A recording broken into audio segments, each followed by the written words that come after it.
السلام علیکم ورحمۃ اللہ وبرکاتہ۔ ناظرین اکرام، ہم آپ کو بیان لے کر حاضر ہوئے ہیں حضرت مولانا قاری حنیف رحمۃ اللہ علیہ کا، اللہ تعالیٰ ان کی مغفرت فرمائے، آمین۔ اس بیان کو مکمل سننا ہے آخر تک۔ چلیے دوستو، بیان کو شروع کرتے ہیں۔ قرآن کریم جا بجا تعریف کرتا ہے، پیغمبر خدا صلی اللہ علیہ وسلم کا حرم ہے، حضور صلی اللہ علیہ وسلم کا گھر ہے، شہنشاہ کائنات کی پاکیزہ بیویاں ہیں۔ سیدہ ام سلمہ رضی اللہ تعالیٰ عنہ فرماتی ہے، میرا خامند ابو سلمہ میرا خامند تھا، میں اس کی گھر والی تھی، ہم دونوں میں بڑا پیار اور محبت تھا، بڑا ذوق اور شوق تھا۔ ایک دن بیٹھے بیٹھے آپس میں باتیں چل پڑی کہ جنت میں کون سی عورت آدمی کو ملے گی، کون سا مرد ملے گا۔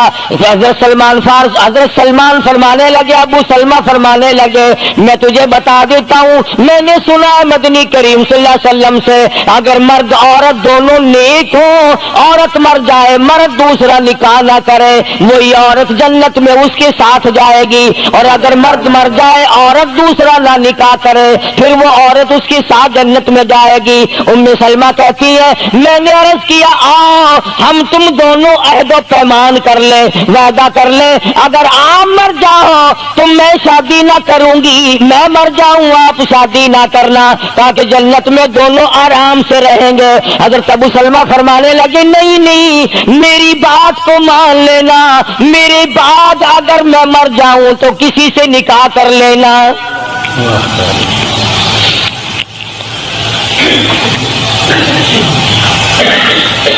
ام سلمہ رضی اللہ تعالیٰ عنہ فرماتی ہے، اسلام لانے کے بعد ہمیں بڑی بڑی تکلیفوں سے دوچار ہونا پڑا، حبشے کی ہجرت کی، مدینے پاک کی ہجرت کی، میرا خامند بھی مسلمان تھا، میں بھی مسلمان تھی، لوگ اس زمانے میں مسلمان تھے جب مسلمان بننا اپنے آپ کو انگاروں میں ڈالنا تھا، چھروں اور تلواروں کے سامنے لا کے کھڑا کر دینا تھا، مصیبتوں کے پہاڑ ٹوٹ جایا کرتے تھے۔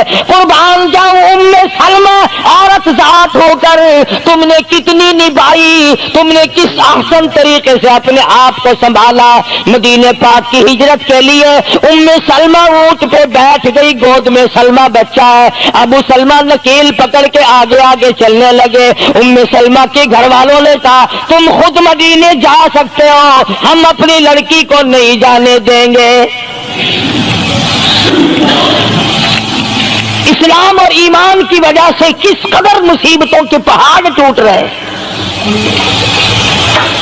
فرماتی ہے، میرے میکے والوں نے مجھے زبردستی اونٹ سے اتار لیا۔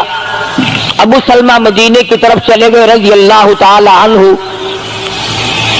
اس کے بعد میرے سسرال والے خاندان کو پتا چلا کہ انہوں نے زبردستی لڑکی کو اونٹ سے اتار لیا۔ وہ آئے، 3-4 سال کا سلمہ میرا بچہ تھا، مجھ سے چھین کر لے گئے۔ اگر تم اپنی لڑکی کو نہیں جانے دیتے ہمارے آدمی کے ساتھ، تو ہم بھی اپنا لڑکا تمہارے پاس نہیں چھوڑیں گے۔ ام سلمہ نے جرم کوئی نہیں کیا، غلطی کوئی نہیں کی، گناہ کوئی نہیں کیا، قصور کوئی نہیں، خطا کوئی نہیں۔ سب سے بڑا جرم اگر کیا تو وہ یہ ہے، لا الہ الا اللہ محمد الرسول اللہ صلی اللہ علیہ وسلم کیوں کہتی ہے خدا ایک ہے۔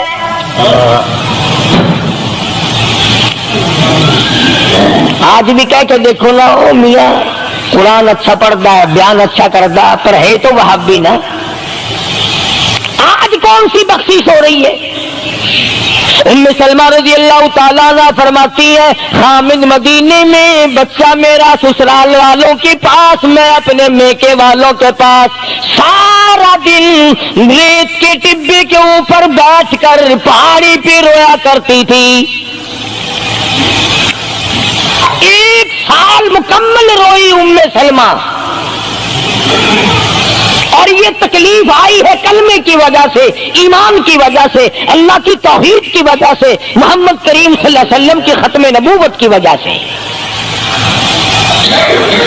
کیسے قدردان لوگ تھے، کیا ان کے یہاں ایمان قیمت رکھتا تھا؟ سزا صرف ایمان کی ہے. ابو سلمہ مدینے میں، لڑکا سسرال والوں کے پاس، خود یہاں روتی ہے، فرماتی ہے کوئی دن ایسا نہ تھا سارا دن پہاڑی پہ بیٹھ کے اکیلی رویا کرتی تھی. آج تو اگر تھوڑی سی کوئی پریشانی آ جائے، بستی میں سے، محلے میں سے کئی رہنما اٹھ کھڑی ہوں گی، پرانی منہ میں دانت نہیں، پیٹ میں آنت نہیں، بڑھڑا کے میں کیکولے سے سا فجر ٹھیک تھی ویسی. ایویں کر ایک ککڑ لے، فلانی جا کے پیر بیٹھا ہے، تو ککڑ جا کے وہ متھے مار، وہ تیری بیماری کا علاج کرے گا. اندازہ لگا شرک کا راستہ کس طریقے سے بتایا جا رہا ہے. ام سلمہ رضی اللہ تعالیٰ عنہ سارے ساتھ رو رہی ہے، خامن کا پتہ نہیں، لڑکے کا پتہ نہیں، کلمے کی وجہ سے مصیبت میں آئی ہوئی ہے، ایک دن بھی غیر کے دروازے پہ نہ گئی.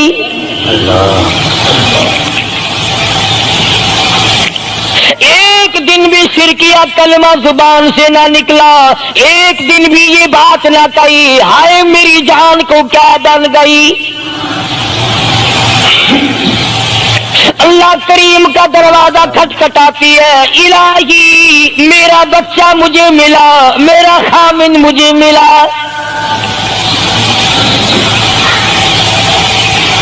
بالآخر ایک دن ترس آیا بھائی کو، وہ سارے قبیلے کو کہنے لگا اور ظالمو تم نے اس مسکینہ کو کیوں مار رکھا ہے؟ اسے چھٹی دو، بیچاری اپنے خامن کے پاس جائے، بچے کو لے، تم کیوں مار رہے ہو اسے؟ عورت ذات ہو کر اتنی بڑی مصیبت کا جھیل لینا کہ مذاق نہیں. ایک ہمارے زمانے کی مستورات اور خواتین ہیں، کبھی جلوس نکالتی ہیں، کبھی کچھ کرتی ہیں، کبھی کچھ کرتی ہیں. لوگ اب کہہ رہے ہیں کہ یہ جائز نہیں. ہم نے تو کہا کہ ہمیں تو پتہ نہیں جائز ہے کہ ناجائز ہے، تم نے ان کو آزادی دی ہے، تم نے ان کو استعمال کیا، تم نے ان کو بتایا کہ آؤ BA MA پڑھو، یوں کرو، پھر تمہیں افسروں سے شادی ہو جائے گی، بڑے بڑے جرنیل تمہیں ٹکرا جائیں گے اور بڑے بڑے گھروں میں تمہاری شادیاں ہو جائیں گی. ورنہ کوئی وجہ نہیں کہ مسلمان عورت اپنی توہین کرائے یا وہ کسی قسم کے معاملات میں دخل اندازی کرے. یہ بھی تو آخر عورت ہے. سیدہ ام سلمہ رضی اللہ تعالیٰ عنہ اپنے بچے کو لے کر مدینے پاک کی طرف اکیلی روانہ ہوئی. ابھی کچھ سفر طے کیا تھا، ایک صحابی ملا، غلام ملا کالی کملی والے صلی اللہ علیہ وسلم کا. پوچھا ہے تو کون ہے؟ عورت نے جواب دیا میں ام سلمہ ہوں، خامن مدینے میں ہے، مدینے میں جا رہی ہوں. تیری ساتھ کوئی ہے؟ کہنے لگی اللہ کی ذات ہے بس. کیسا ایمان ہوگا؟ کہتی ہے میری ساتھ اللہ ہے، مائی ربی، میرے ساتھ میرا رب ہے.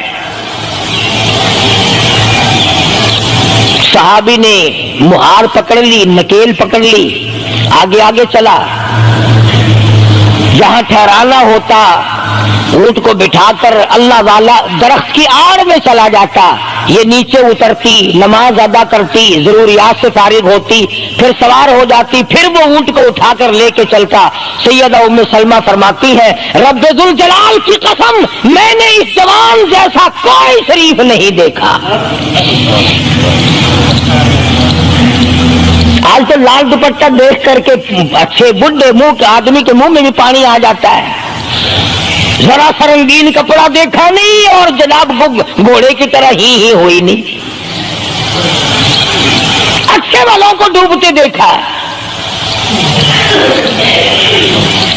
سیدہ ام سلمہ رضی اللہ تعالیٰ عنہا مدینے پاک میں مسجد قباء کے قریب پہنچی. اللہ والے نے بتا دیا تیرا خامن ابھی قباء میں ٹھہرا ہوا ہے، یہاں تیرا خامن ہے. چھوڑ کر پھر مکے واپس گیا. یعنی حضور اکرم صلی اللہ علیہ وسلم نے مکہ مکرمہ میں کچھ حالات کا اندازہ لگانے کے لیے بھیجا تھا، تو یہ کتنا سفر کیا ہے عورت کی وجہ سے کہ اکیلی ہے، کہیں پریشان نہ ہو، میں اسے پہنچا کر پھر واپس آؤں گا، پیدل کا سفر ہے۔ آج تو ایسا گیا گزرا وقت ہے، اگر رستہ بتانا پڑے تو 2 قدم اٹھ کر آدمی نہیں بتاتا، زبان نہیں ہلاتا، سر ہلاتا دھڑی پکے کا، سٹانس کی زبان نہیں ہلاتے لوگ۔ ادھر کو رستہ ہے، ادھر کو جاؤ، ادھر کو یوں جاؤ۔ غیرت کے ساتھ یہ ساری چیزیں آتی ہیں۔ جب غیرت اٹھ جاتی ہے نا، پہلے مردوں کے اندر سے غیرت نکلتی ہے، عورتوں کے اندر سے بعد میں نکلتی ہے۔ کتنے مردوں کو یہ کہتے ہوئے سنا کہ صاحب ہمیں تو سودا خریدنے کی تمیز ہی نہیں، گھر والی بڑا طریقے سے سودا خرید کے لاتی ہے۔ تو میں تو ایسے لوگوں کو کہہ دیا کرتا ہوں، میں نے کہا پھر آڑت کی دکان کھول کر بیگم صاحبہ کو وہیں بٹھا دے، اچھا کوئی دھندا کرے گی۔ اللہ پاک جل شانہ نے فرمایا یا ایھا الذین آمنوا لا تدخلوا بیوتا غیر بیوتکم حتی تستأنسوا وتسلموا علی اہلہا ذالکم خیر لکم لعلکم تذکرون۔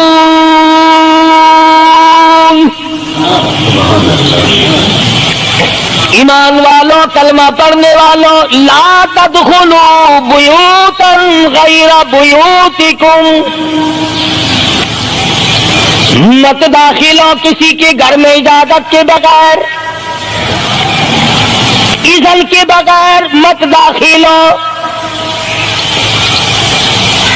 حتی تسلموا علی اہلہا، سلام کرو گھر والوں کو، جواب ملے، اجازت ملے، پھر اندر داخل ہو۔ وَإِن قِيلَ لَكُمُ ارْجِعُوا فَارْجِعُوا هُوَ أَزْكَىٰ لَكُمْ، اگر گھر والے یہ کہیں کوئی نہیں واپس ہو جاؤ تو واپس ہو جاؤ، ناراض مت ہو۔ کہ بڑے بڑے سرکس لوگ دنیا سے چلے گئے۔ علماء کرام نے لکھا کہ ایک آدمی آ کر کی دکان پہ کھڑا ہوا، عطر والے کی دکان پہ، کہتا میری شادی ہے، مجھے اعلیٰ قسم کا عطر دے دے، مجھے اعلیٰ قسم کی خوشبو دے دے، میرے دوست حیران ہو جائے، کہاں سے لایا، مجھ سے سوال کرے، میری شادی ہے۔ ایک بڑے میاں قریب کھڑے ہوئے رو رہے ہیں، وہ کہتے ہیں بھائی مجھے کافور دے دے، میرا جوان بیٹا چل بسا، میں نے غسل والے تختے کو دھونی دے کر اپنے بیٹے کو روانہ کرنا ہے، اس کی شادی ہے، میری بربادی ہو گئی۔ دکان ایک ہے، خریدار 2 ہے، ایک شادی والا خریدار ہے، ایک بربادی والا خریدار ہے۔ کپڑے کی دکان پہ چلے جاؤ، ایک نوجوان کھڑا ہے، میری شادی ہے، مجھے اعلیٰ قسم کا سوٹ دے دے، میں نے دلہن کے لیے جوڑا لینا ہے، مجھے دلہن کے لیے جوڑے کے لیے اچھے سے اچھا کپڑا دے دو۔ ایک غریب آدمی دوڑتا ہوا آتا ہے اور کہتا ہے مجھے لگتا چاہیے، میرا جوان بیٹا گزر گیا، میرا گھر برباد ہو گیا، میرے پوتے یتیم ہو گئے، میری پوتیاں یتیم ہو گئی، میری بہو نو بیوہ ہو گئی، کفن کے لیے کپڑا درکار ہے تاکہ میں اس کو کفن میں لپیٹ کر ہمیشہ کے لیے قبر میں پہنچا دوں۔ دکان ایک ہے، خریدار 2 ہے، ہر معاملے میں یوں ہی آپ دیکھ لیں، بڑے بڑے شہروں میں جاؤ، ایک طرف سے باجا بجتا آ رہا ہے، برات آ رہی ہے، دوسری گلی سے جنازہ نکل کے سامنے آتا ہے اور زبان حال سے کہتا ہے او ناچنے والوں، باجا بجانے والوں، میرا بھی حال دیکھو۔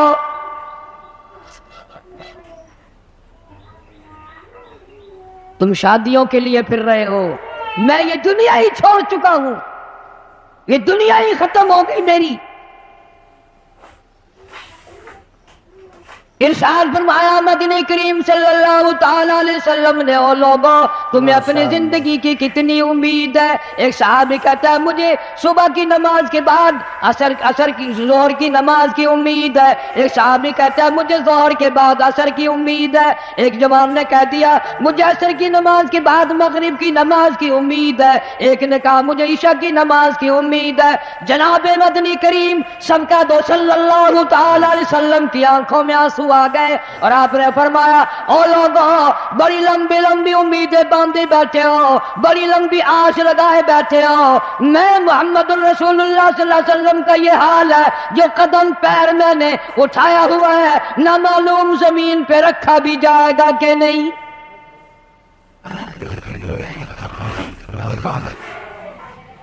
تم نے بڑی لمبی امیدیں باندھ رکھی ہیں، تمہیں کیا معلوم ہے میں مدنی کریم صلی اللہ علیہ وسلم کا یہ حال ہے، جو سانس اندر کو گیا نہ معلوم باہر بھی آئے گا کہ نہیں۔ جناب اما عائشہ صدیقہ رضی اللہ تعالیٰ عنہ فرماتی ہیں آخری وقت میں ہر وقت گہری سوچ میں رہتے تھے، ہر وقت یوں رہتے تھے جانے کیا بات ہو گئی۔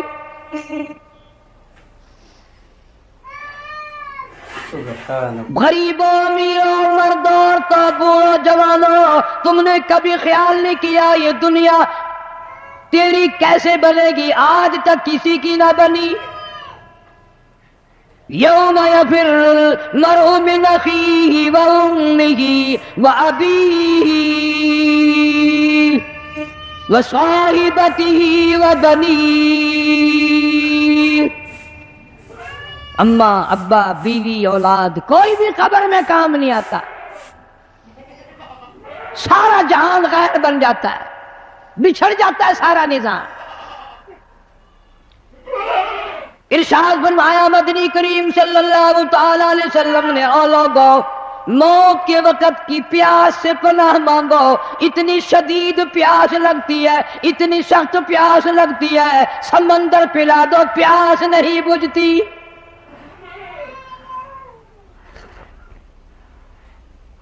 ارشاد فرمایا محمد عربی صلی اللہ تعالی علیہ وسلم نے او لوگوں موت کے وقت کی تلخی سے پناہ مانگو، موت کے کڑوا پن سے پناہ مانگو، اتنا سخت کڑوا منہ ہوتا ہے۔ کل نفس ذائقۃ الموت،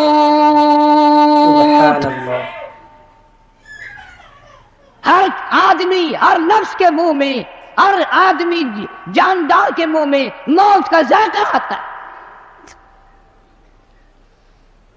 اسی لیے پوری دنیا میں نے آواز لگائی، ہر جگہ کیسٹ پہنچی، 50 ملکوں میں کیسٹ پہنچی، اور میں نے یہ بات سب کو بتائی کہ لوگوں کھانے پینے والوں تمہیں کیلے کا ذائقہ معلوم ہے، تمہیں مالٹے کا ذائقہ معلوم ہے، انگور کا ذائقہ معلوم ہے، انار کا ذائقہ معلوم ہے، امرود کا ذائقہ معلوم ہے، انناس کا ذائقہ معلوم ہے، ہزاروں فروٹوں کے ذائقے معلوم ہے، ہزاروں سبزیوں ترکاریوں کے ذائقے معلوم ہے، ہزاروں شربتوں کے ذائقے معلوم ہے، سینکڑوں مٹھائیوں کے ذائقے معلوم ہے، ہزاروں پینے کی چیزوں کا ذائقہ معلوم ہے، پر ملتان والوں تم نے کبھی بھی قبرستان میں جا کر قبر والوں سے یہ کبھی نہیں پوچھا او قبر والوں ذرا بتاؤ تو صحیح موت کا ذائقہ کیسا ہے؟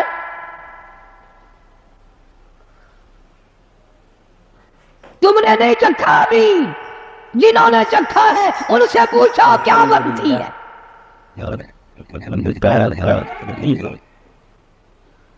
سیدنا عیسیٰ علیہ السلام کے واقعات میں لکھا ہے لوگ آئے اور کہنے لگے نئی نئی قبروں سے مردے زندہ کر کے دکھاتے ہو، آؤ ہمیں پرانی قبر پر لے کے چلتے ہیں، مردہ زندہ کر کے دکھاؤ۔ عیسیٰ علیہ السلام تشریف لے گئے، فرمایا قم باذن اللہ۔ ایک نوجوان زندہ ہو کر قبر سے نکل کر باہر آ گیا۔ عیسیٰ علیہ السلام نے پوچھ لیا تو کون ہے؟ کہنے لگا میرا نام سام ہے، میں حضرت نوح علیہ السلام کا بیٹا ہوں۔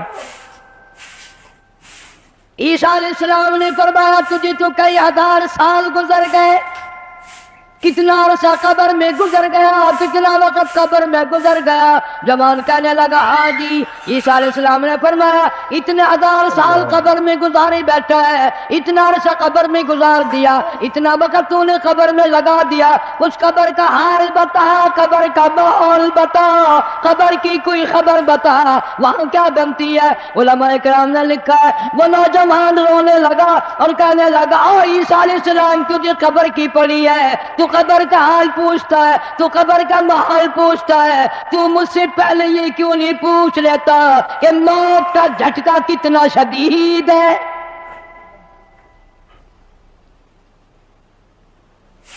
مالک کائنات کی قسم، کتنے 1000 سال میری موت کو گزر گئے پر آج تک میرا موت کڑوا ہے۔ ماشاءاللہ۔ پیروں کے ناخنوں سے لے کر سر کے بالوں تک سارا بدن جسم کڑوا ہے۔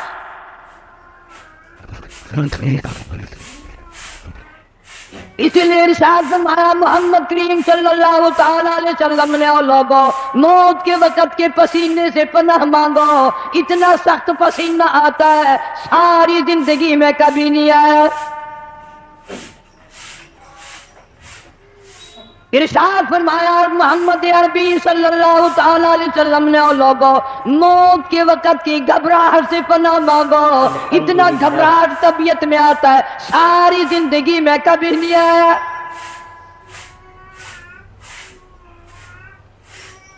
ارشاد فرمایا محمد کریم صلی اللہ تعالی علیہ وسلم نے او لوگوں موت کے صدمے عظیم سے پناہ مانگو، موت کے جھٹکے سے پناہ مانگو، موت کے صدمے سے پناہ مانگو، اتنا شدید جھٹکا لگتا ہے آدمی کے جسم میں منوں کے حساب سے لہو ہے، ایک جھٹکا لگنے سے خطرہ باقی نہیں رہتا۔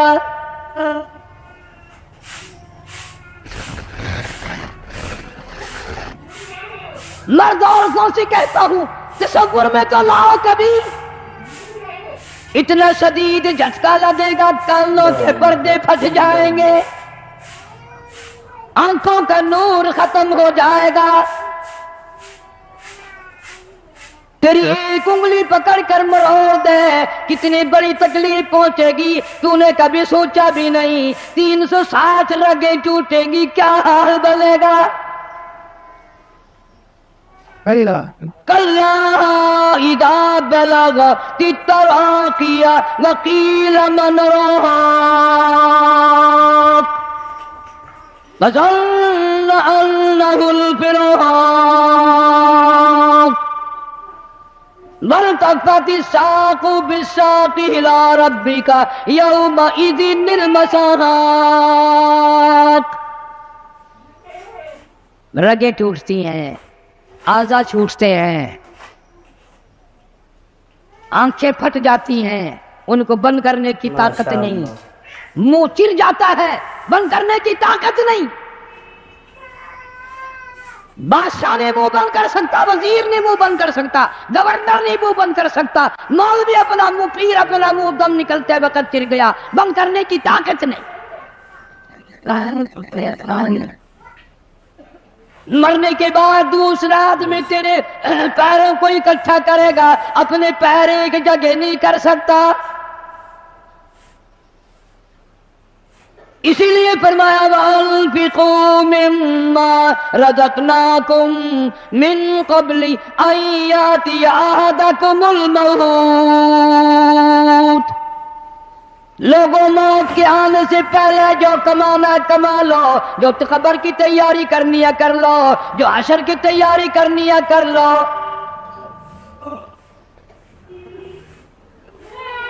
جناب اما عائشہ صدیقہ رضی اللہ تعالیٰ عنہ فرماتی ہیں محبوب کائنات صلی اللہ تعالیٰ علیہ وسلم کا آخری وقت آیا، حضرت عائشہ رضی اللہ تعالیٰ عنہ، حضرت فاطمہ الزہرا رضی اللہ تعالیٰ عنہ فرماتی ہیں سرکار نے پانی مانگا، پانی طلب فرمایا، اما عائشہ صدیقہ رضی اللہ تعالیٰ عنہ فرماتی ہیں میں سمجھی پیاس لگی ہوگی، میں پانی لے کر حاضر خدمت ہوئی، اشارہ فرما دیا یہاں رکھ دے، میں نے رکھ دیا. تھوڑی سی دیر کے بعد کیا دیکھتی ہوں؟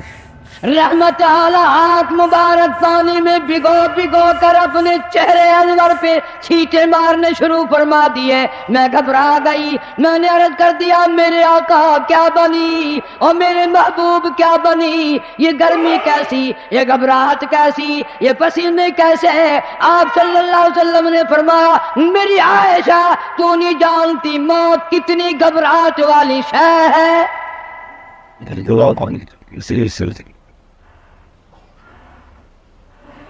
آج اس امت کے سفید داڑھی والوں کو مجھے اور آپ کو شرم نہیں آتی. قبر کے قریب آ گئے کہ ہم نے کبھی ہدایت کا پروگرام نہ بنایا. اس مدنی کریم صلی اللہ تعالی علیہ وسلم جس کا تو کلمہ پڑھتا ہے، جن کا امتی بنا پھرتا ہے، آخری وقت ہے. سبحان اللہ. اسرائیل علیہ السلام تشریف لائے. دروازے پہ آواز آئی هل ادخلک فی البیت، کیا مجھے گھر میں آنے کی اجازت ہے؟ مجھے گھر میں داخل ہونے کی اجازت ہے؟ سیدہ فاطمہ الزہرا رضی اللہ تعالیٰ عنہ دکھیا بیٹھی ہیں، پریشان بیٹھی ہیں. اندر سے گھبرا کر جواب دے دیا او دیہاتی کہیں کے، گوار کہیں کے، بگلے کہیں کے، میرے ابا بے ہوش ہے، تجھے اجازتوں کی پڑی ہے.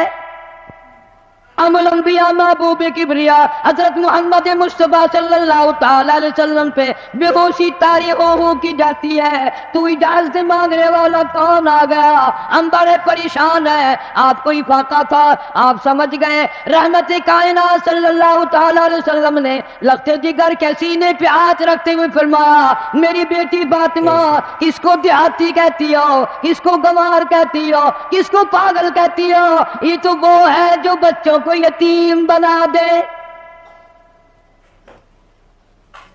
یہ تو وہ ہے جو عورتوں کا سہاگ اجاڑ کے رکھ دیں، بسے بسائے بنگلوں کو ویران کر دیں، کوٹھیوں کو برباد کر دیں، ملکوں کو تباہ و برباد کر دیں. کبھی کسی کی اجازت نہیں مانگی. یہ تو تیرے ابا کا مقام ہے.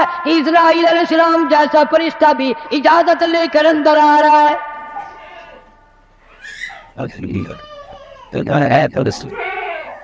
اجازت ہوئی. ملک الموت اندر تشریف لے آئے. اللہ پاک کا سلام پہنچایا. بلایا ہے پروردگار عالم نے. آپ صلی اللہ علیہ وسلم نے فرما دیا میں تیار ہوں. اتنا وفادار نبی، اتنا وفادار نبی صلی اللہ علیہ وسلم. جبریل امین بھی ساتھ ہے. پوچھا کون سی جنت میں مزار بنایا جائے، کہاں آپ کا ٹھکانہ رکھا جائے؟ فرمایا جبریل میرا مزار تم جنت میں بنا دو گے، یہ مدینے والوں کا کیا حال بنے گا؟ بلال میرے کا کیا بنے گا؟ ابو ایوب انصاری کا کیا بنے گا؟ سہیل کا کیا بنے گا؟ عبد الرحمن بن عوف کا کیا بنے گا؟ میری تمنا ہے جنت میں نہیں مدینے میں میرا مزار بنایا جائے تاکہ امت کے ساتھ وفاداری کرتا رہوں.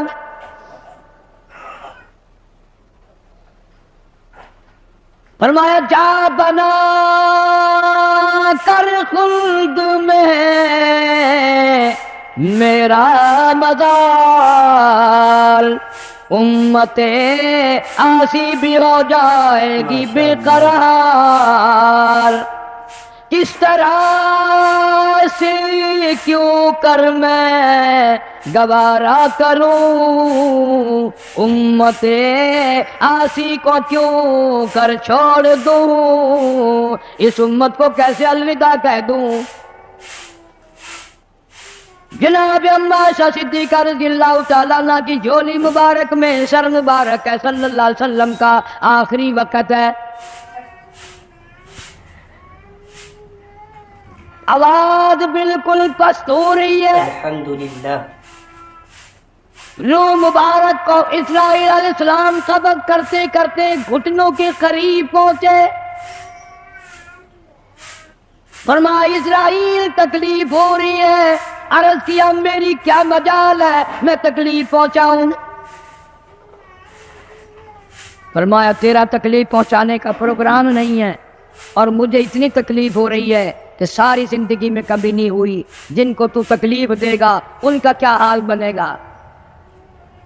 کلمہ پڑھنے والے مردان تو کلیجے پہ ہاتھ رکھ کے سوچو، آخری وقت ہے، جان نکل رہی ہے، اس دنیا سے روانگی ہے۔ امام الانبیاء محبوب کبریا حضرت محمد مصطفیٰ صلی اللہ علیہ وسلم ہمارے ماں باپ قربان ہو جائیں، یوں فرمایا، او اسرائیل، امت کے جن لوگوں کو دکھ دے گا، جن کو تکلیف دے گا، ان کا کیا حال بنے گا۔ میری تمنا ہے، میری حسرت ہے، میری آرزو ہے، جتنے بھی امت کو تو نے دکھ دینے ہیں، جتنی تکلیفیں پہنچانی ہے، قیامت تک میری امت کو جتنا عذاب پریشانی دینی ہے، تمام کے تکلام تکلیفیں آج میں محمد الرسول اللہ صلی اللہ علیہ وسلم کی چھاتی پہ ختم کر لے۔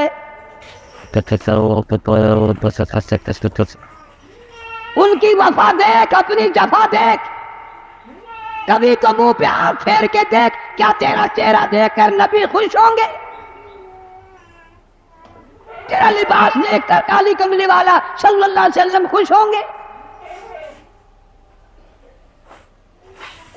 نماز تک کی پرواہ نہیں، یہاں اس آخری وقت میں بھی مسجد میں تشریف لائے اور فرمایا، لوگوں نماز کی پابندی کرنا۔ پھر ہم روتے ہیں کہ پریشانی آ گئی، پریشانی آ گئی، سکون نہیں، امن نہیں۔ وہ امن آیا کیسے؟ اپنی نیت میں امن پیدا کر، تیری نیت میں شرارت ہے، نیت میں تخریب ہے، ہماری نیتوں میں بدمعاشی ہے، ہماری نیتوں میں فساد ہے۔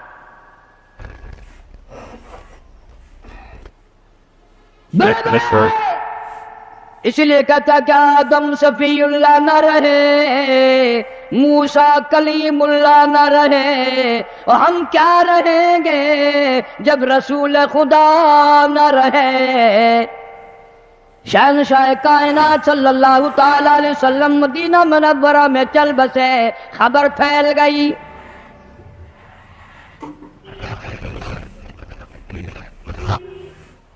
آج ہماری آرزویں اچھی نہیں، حسرتیں اچھی نہیں، سوچ اچھی نہیں۔ اس لیے کہتا آخری وقت میں آ کر حضور صلی اللہ علیہ وسلم نے فرمایا، جب آدمی کی جان نکلتی ہے اتنی تکلیف ہوتی ہے جیسے ہزاروں چھرے یکدم چلا دیے گئے ہوں، مکھی بیٹھ جائے پہاڑ معلوم ہوتا ہے۔